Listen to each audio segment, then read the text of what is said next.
హైదరాబాద్ పేలుళ్ల కుట్ర కేసులో విచారణ కొనసాగుతుంది. 2 రోజులుగా విజయనగరంలోనే మకాం వేసిన ఎన్ఐఏ సిరాజ్ ఫ్యామిలీ కదలికలు, ఆర్థిక లావాదేవీలపై ఆరా తీస్తుంది. సిరాజ్ ఫ్యామిలీకి ట్రాన్స్పోర్ట్ బిజినెస్ ఉన్నట్లు గుర్తించింది. దాని ద్వారా పేలుడు పదార్థాలు తెప్పించాడా అనే కోణంలో విచారిస్తుంది. సిరాజ్, అతడి కుటుంబ సభ్యుల బ్యాంకు ఖాతాలపై ఎన్ఐఏ దృష్టి పెట్టింది. కేంద్ర సహకార బ్యాంకులో ఫ్యామిలీ మొత్తానికి ఖాతాలున్నట్లు నిర్ధారించింది. అయితే సిరాజ్ అరెస్టు తర్వాత 2 సార్లు లాకర్ ఓపెన్ కు తండ్రి ప్రయత్నించినట్లు సమాచారం. అయితే ఎన్ఐఏ అప్పటికే బ్యాంక్ అధికారులకు సమాచారం ఇవ్వడంతో వారు ఒప్పుకోలేదని తెలిసింది.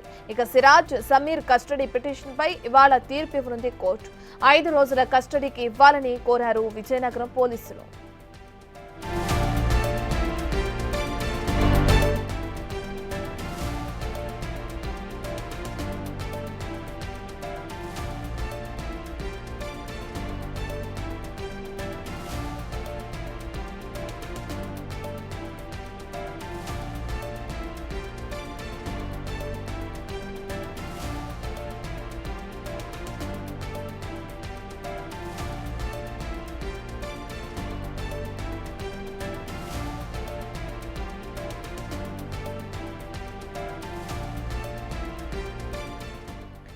రైట్, ఇదే అంశానికి సంబంధించిన పూర్తి డీటెయిల్స్ అందించడానికి మా ప్రతినిధి శివశంకర్ అందుబాటులో ఉన్నారు.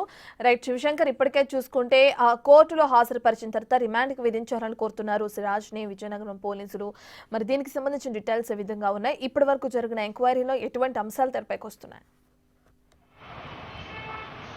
రత్న, మనం చూసుకున్నట్లయితే ఇప్పటికీ ఏపీ పోలీసులు అయితే విజయనగరం జిల్లా కోర్టుకైతే సిరాజ్ సమీర్ ఇద్దరిని కూడా కస్టడీకి ఇవ్వమని చెప్పి సుమారు 5 రోజుల పాటు కస్టడీకి ఇవ్వమని చెప్పేసి కస్టడీ పిటిషన్ అయితే వేయడం జరిగింది. అయితే నిన్న వాదనలు పూర్తిగా పబ్లిక్ ప్రాసిక్యూటర్ చెప్పిన వాదనలు విన్న తర్వాత, ఎందుకంటే సిరాజ్ సమీర్ తరఫు నుంచి ఇంతవరకు కూడా ఏ లాయర్ కూడా ముందుకు వాదించడానికి ముందు రాలేదు కాబట్టి కేవలం పబ్లిక్ ప్రాసిక్యూటర్ మాత్రమే పూర్తి వాదనలు అయితే జిల్లా జడ్జికి వినిపించడం జరిగింది. వినిపించిన తర్వాత సుమారు సాయంత్రం వరకు కూడా పూర్తిగా, అంటే మొత్తం కేసు సంబంధించి, జాతీయ భద్రతకు సంబంధించి ఈ కేసు ఎంత కీలకమైనది, కస్టడీకి ఇవ్వడం వల్ల ఎటువంటి ఉపయోగాలు ఉన్నాయి, ఎంత దర్యాప్తు చేయొచ్చు, దేశ భద్రతకు సంబంధించి ఎంత కీలకమైన అంశాలు సమాచారం రాబట్టవచ్చు అనే విషయంపై పబ్లిక్ ప్రాసిక్యూటర్ పూర్తిగా వివరించినట్లు తెలుస్తోంది. వివరించిన తర్వాత తీర్పునైతే రిజర్వ్ చేశారు. రిజర్వ్ చేసి ఈ రోజు తీర్పు వెలువరించే అవకాశం మనకు కనిపిస్తోంది. ఈ రోజు తీర్పు వెలువరించిన తర్వాత సుమారు 5 రోజుల నుంచి 7 రోజుల పాటు సిరాజ్ సమీర్ ఇద్దరిని కూడా జిల్లా పోలీసు కస్టడీకి ఇచ్చే అవకాశం స్పష్టంగా కనిపిస్తోంది. అయితే జిల్లా పోలీసు కస్టడీకి ఇచ్చినప్పటికీ కూడా ఎన్ఐఏ అధికారులే పూర్తిగా, ఎన్ఐఏ అధికారుల ఆధ్వర్యంలో పూర్తిగా యొక్క విచారణ జరగనున్నట్టు తెలుస్తోంది. ఎందుకంటే ఇప్పటికే మనం చూసినట్లయితే సిరాజ్ కుటుంబానికి ఒక ట్రాన్స్పోర్ట్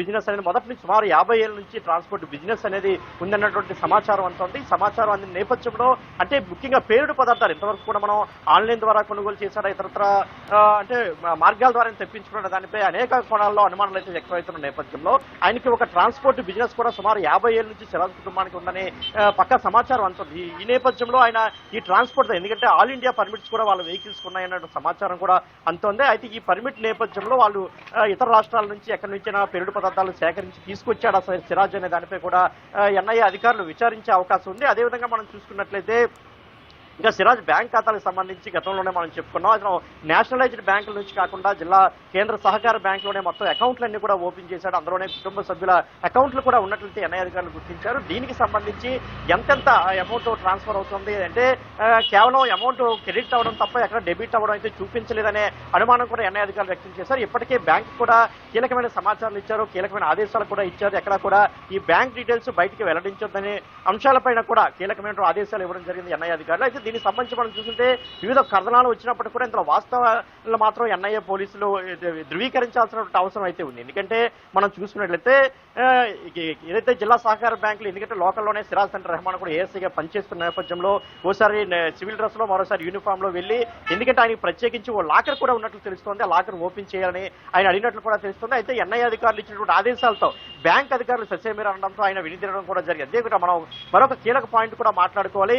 ఇంత కీలకమైనటువంటి విచారణ జరుగుతున్న సమయంలో కొడుకు ఒక ఉగ్రవాదిగా ముద్ర వేయబడినటువంటి తరుణంలో ఇంత హడావుడిగా, ఇంత హుటాహుటిన ఎన్ఐఏ అధికారులు కూడా విజయనగరంలో తిష్ట వేసిన సందర్భంలో కూడా సిరాజ్ తండ్రి రెహమాన్ ఎందుకు బ్యాంక్ వెళ్లి బ్యాంక్ లాకర్లు తెరవాలని చూశారనే దానిపై కూడా ఎన్ఐఏ అధికారులు సీరియస్ గా విచారణ చేసే అవకాశం ఉంది. మరింత ముమ్మరం చేసి ఉంది దర్యాప్తు. ఇంతవరకు కూడా చాలా 2 రోజుల నుంచి కూడా ఎన్ఐఏ అధికారులు విజయనగరంలోనే తిష్ట వేస్తున్నారు. అయితే ఇప్పుడు జరుగుతున్నటువంటి పరిణామాలు బట్టి, ఎందుకంటే ఆయన 2 times డీసీబీ బ్యాంక్ వెళ్ళడం, అక్కడ లాకర్ ఓపెన్ చేయాలని కోరడం, దీనిపై కూడా ఎన్ఐఏ అధికారులు చాలా సీరియస్ గా తీసుకునే అవకాశం ఉంది. ఎందుకంటే ఇదివరకే సిరాజ్ కుటుంబ సభ్యులు మొత్తం అటు సిరాజ్ తండ్రి రెహమాన్ కావచ్చు, ఎస్టీఎఫ్ కానిస్టేబుల్ గా పనిచేసే సోదరుడు కావచ్చు, మొత్తం కుటుంబ సభ్యుల వివరాలు అటు ఆధార్ కార్డు కావచ్చు, పాన్ కార్డు కావచ్చు, మొత్తం వివరాలన్నీ కూడా ఇప్పటికే సేకరించారు. నిన్న కూడా కొంత చాలా మేరకు విచారణ కూడా చేశారు. అయితే ఇంత విచారణ జరుగుతున్న సమయంలో సిరాజ్ తండ్రి ఎందుకు లాకర్ ఓపెనింగ్ చేయాలని చెప్పేసి బ్యాంక్ అధికారులు కోరాడు అనే కోణంలో కూడా చాలా సీరియస్ గా విచారణ జరిగే అవకాశం ఉంది. ఇప్పటికే దీనిపై మనం చూస్తున్నాం, 2 రోజుల నుంచి కూడా ఎన్ఐ అధికారులు ఇక్కడే తిష్ట వేశారు. అనేక ప్రాంతాల్లో జల్లెడ పడుతున్నారు, సెర్చ్ ఆపరేషన్ కొనసాగిస్తున్నారు. చాలా సీక్రెట్ గా ఆపరేషన్ సాగుతుంది. ఎందుకంటే పేలుడు పదార్థాలు ఉంచిన ప్రదేశం కావచ్చు, పేలుడు పదార్థాలు ముఖ్యంగా ఎందుకంటే ఆయన మానవ బాంబుకు కూడా మారడానికి కొంత ప్రయత్నాలు జరిగినట్టు తెలుస్తోంది. అంత దానికి కూడా ఆయన తెగబడ్డాడని చెప్పి మనకు తెలుస్తోంది. సిరాజ్ కాదు సమీర్ ఇద్దరు కూడా మానవ బాంబులుగా మారడానికి కూడా ప్రయత్నాలు సాగిస్తున్నారనే కోణంలో కూడా చాలా తీవ్రంగా దర్యాప్తు సాగుతున్న నేపథ్యంలో సిరాజ్ తండ్రి ఈ విధమైన బ్యాంకు వెళ్లి ఖాతాలు తెరవడం అంతా కూడా ఒక ఇష్యూగా మారుతున్నటువంటి పరిణామం అయితే చాలా సీరియస్ గా సాగుతుంది. సో దీనిపై ఎన్ఐ అధికారులు ఈ రోజు కూడా మరొకసారి విచారణకు రానున్నారు. ఎటువంటి విషయాలు విచారించే అవకాశం ఉందని కూడా మనం చూడాల్సి ఉంది. అది మరోవైపు పోలీస్ కస్టడీకి ఇచ్చిన తర్వాత లోకల్ పోలీసులు కావచ్చు, ఎన్ఐ అధికారులు కావచ్చు, ఇంకా ఎటువంటి కూపీ లాగే అవకాశం ఉందని కూడా చూడాలి. ముఖ్యంగా సిరాజ్ మొబైల్లో కూడా అనేక కీలకమైన అంశాలు కూడా ఇప్పటికే ఎన్ఐ అధికారులు సేకరించినట్టు తెలుస్తోంది. ఎందుకంటే సిరాజ్ ని అరెస్ట్ చేసిన తర్వాత కూడా సిరాజ్ లో ఎలాంటి పశ్చాత్తాపం కనిపించలేదని కూడా మనకి సమాచారం అందుతుంది. ఎందుకంటే అరెస్ట్ చేసిన తర్వాత కూడా మేము ఇలానే చేస్తాం, మీరేం చేయగలరు అనే కోణంలో పోలీసుల్ని ప్రశ్నించినట్లు కూడా మనకి సమాచారం అందుతున్నటువంటి పరిస్థితి అయితే ఉంది. రత్న రైట్, థ్యాంక్ యూ శివశంకర్.